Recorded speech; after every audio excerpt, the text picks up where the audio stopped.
Bah alors j'imagine qu'un match comme ça fait plaisir à gagner. Oui, c'est très content parce que c'était une bonne bagarre. C'était pas évident, je connaissais pas trop mon adversaire et puis au début je jouais très bien, il prenait beaucoup de risques et il faisait beaucoup de points gagnants donc c'était pas évident. Mais je suis content d'avoir gagné en 5-7. Ouais. Si c'est pas l'Australian Open, enfin si c'est pas un grand chelem, à 1-7-0 avec un break de retard, vous auriez peut-être lâché. Je sais pas si j'aurais lâché, mais c'est sûr que qu'en Grand Chelem c'est là où j'ai envie de jouer, c'est là où j'ai envie d'aller le plus loin à chaque fois.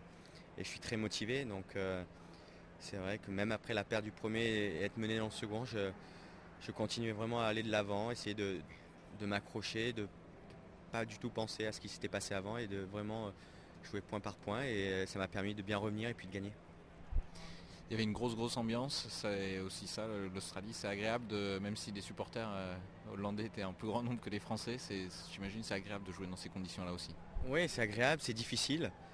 J'aimerais voir plus de Français, je dirais, avec les drapeaux et puis avec le visage un peu peint aussi. Donc ça serait c'est vraiment super. Mais c'est vrai que c'est le Grand Chelem, je dirais, peut-être le plus agréable, où on voit tous les supporters venir avec les drapeaux. Donc il y a toujours une super ambiance et c'est des matchs super à jouer. Sur ce match-là, c'était un gros niveau de jeu, c'était un gros match, c'était agréable. Depuis quand est-ce que vous n'avez pas aussi bien joué à votre avis? Je ne sais pas si j'ai fait un grand match, mais je dirais que j'étais solide. J'ai bien joué, je pense que je peux mieux jouer que ça. Mais sur la durée, sur un match en 5-7 qui a été long, c'est ma constance et ma régularité qui m'a fait gagner ce match-là, puisque je dirais que j'ai pas eu vraiment de passage à vide, alors que lui, sur la durée, il a eu des petits trous. Et puis on va dire que ça se passe bien, parce qu'au troisième tour, vous allez soit rencontrer Russell, qui partira pas favori, soit James Blake, qui sera certes favori, mais que vous avez battu jusqu'à maintenant à chaque fois.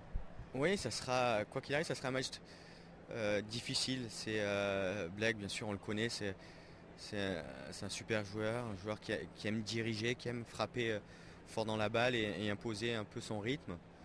Et puis Russell, c'est plutôt un joueur qui se déplace très bien, je dirais, qui va plus au combat parce qu'il n'a pas la puissance de Blake. Donc ça sera un match difficile quoi qu'il arrive. Admettons que ce soit Blake, c'est vrai que lui il enchaîne les points très vite. Là aussi il dicte un peu son rythme. C'est quelque chose que vous aimez bien, vous ça, enchaîner les points comme ça très rapidement, sans presque aucun temps mort, contrairement à ce que peut faire Rafael Nadal par exemple. Moi je dirais, je suis peut-être entre les deux, je dirais que Roddick et Blake jouent à peu près sur le même rythme. Ils aiment bien dès qu'ils sont devant enchaîner pour imposer leur rythme de jeu. Donc ça sera à moi vraiment à me calmer et puis à imposer le mien.